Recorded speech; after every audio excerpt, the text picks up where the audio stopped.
Salut à toutes et tous, bienvenue pour les tops et les flops de ce Strasbourg-Bordeaux. Bordeaux qui perd sur le score de 5 buts à 2. On regarde tout de suite les tops et les flops et on commence avec les tops.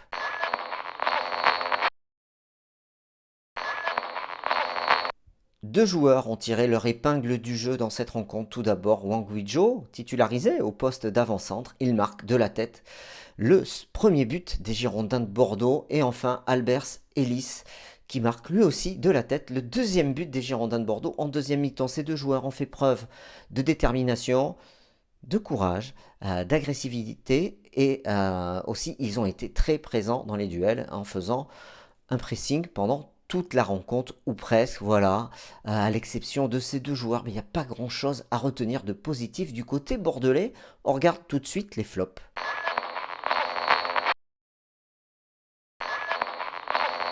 Alors, du côté des flops, c'est vrai que le choix est beaucoup plus important.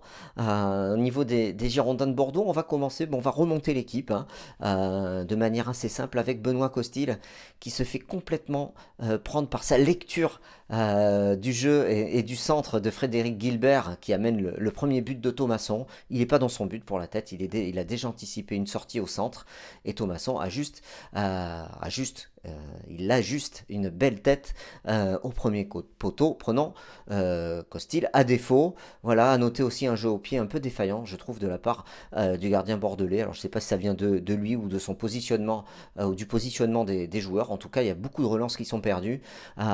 Enfin, dans son rôle de leader, de capitaine, on ne l'a pas vu réagir comme on aurait peut-être aimé le voir réagir, c'est-à-dire haranguer ses coéquipiers, aller les secouer, s'approcher d'eux, je ne sais pas, comme ferait certainement un capitaine qui a son navire qui est en train de sombrer. Là, il est resté passif et la tête basse tout le match.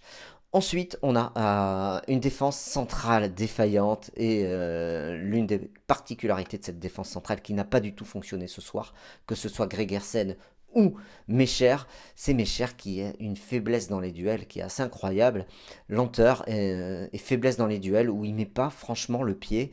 On a le sentiment qu'il va jouer déjà peu de duels et quand il les joue, c'est pas franche, il va pas au contact. Est-ce qu'il a de la retenue? Je sais pas, mais en tout cas, ça pose énormément défaut au jeu bordelais qui en subit énormément d'occasions, énormément d'occasions. Et l'axe bordelais a beaucoup souffert. Mensah Kwateng, les deux latéraux, ils sont pas aidés par les joueurs devant eux. Hein. C'est vrai que ce soit Oudin ou que ce soit Fran Sergio, en termes de replacement défensif, l'équipe n'était pas du tout en place. Et face à un 3-5-2 strasbourgeois et des joueurs de côté libres, notamment Gilbert d'un côté et le nom du strasbourgeois à gauche m'échappe, mais ils ont été énormément en difficulté, nos deux latéraux. Et c'est là que ça m'amène à parler de Fran Sergio, qui a fait plutôt 20 minutes intéressante avant de sombrer comme tout le collectif bordelais. Mais pendant ces 20 à 30 minutes allées où il a été plutôt pas mal avec du jeu vers l'avant, c'est lui d'ailleurs avec une passe vers l'avant qui décale Yacine Adli. On l'a vu faire une autre passe un peu difficile dans un espace réduit pour Adli vers l'avant aussi. Ben à côté de ça, c'est très très faible, notamment dans le replacement et l'impact défensif, comme tout le bloc bordelais qui ne coulisse pas comme il faut. Et enfin, Rémi Houdin, qui a été catastrophique sur ce match, qui laisse Frédéric Guibert avec 5 mètres d'écart, parce qu'il était aspiré par le centre, et il n'est pas venu défendre, et on les a vus énormément en difficulté, ces joueurs de côté, que ce soit les latéraux gauche et droit, et les milieux qui étaient devant eux, pour défendre correctement. Ils n'y arrivent pas. Cette équipe n'arrive pas à défendre correctement. Et ça, c'est vrai que c'est une grosse difficulté du jeu des Girondins de Bordeaux depuis le début de la saison. Et ce soir encore, ça a été un régal pour l'équipe adverse de développer son jeu face à une équipe bordelaise complètement à la rue sur le replacement défensif.